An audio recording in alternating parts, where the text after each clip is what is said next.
9월 25일 살아계신 하나님의 말씀, 요한복음 8장 29절 말씀으로 하나님을 기쁘시게 하라는 제 말씀드립니다.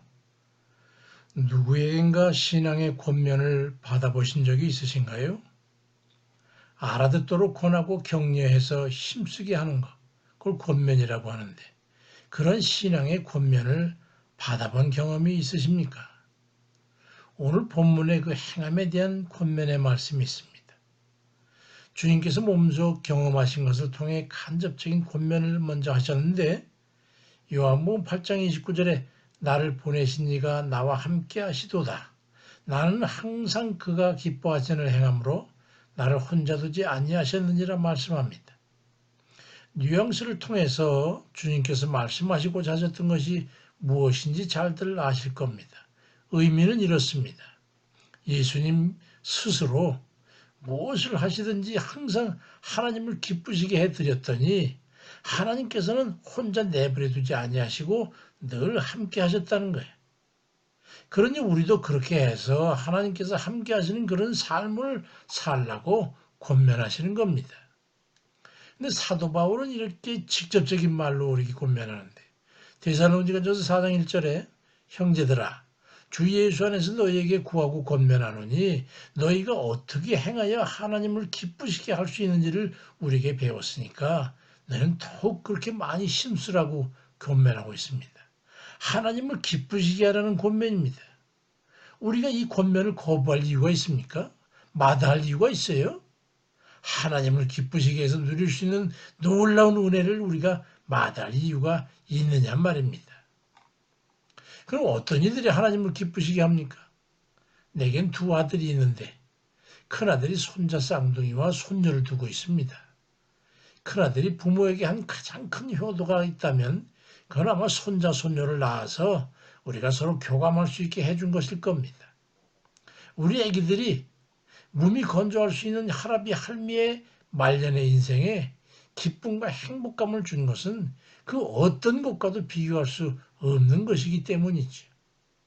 할아비 할미가 풍족하지 못해서 원하는 것을 다 해주지는 못하지만 작고 사소한 것들을 애기들에게 주고 먹이면서 느끼는 그 기쁨과 감사는 그 어떤 말로도 표현이 완전치 못할 정도입니다.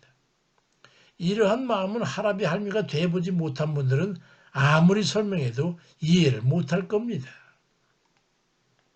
그 녀석들은 존재 그 자체가 할아비 할미를 기쁘게 할 수 있기 때문에 할 수만 있다면 우리는 생가에도 애기들에게 줄 수 있을 겁니다. 저는 우리 주님께서 우리를 그렇게 여기신다고 생각합니다. 그저 별거 아니지만 우리 손자 손녀들이 할아버지 할머니 이렇게 호칭만 불러줘도 기쁜 것처럼 우리가 주여 하고 부르기만 해도 우리 주님께서는 기뻐하시고 흥겨워하신다고 저는 믿고 있습니다. 그래서 우리에게 생명 주신 거 아닌가요? 시편 147편 11절에도 여호와는 자기를 경외하는 자들과 그의 인자하심을 바라는 자들을 기뻐하시는도다 말씀합니다.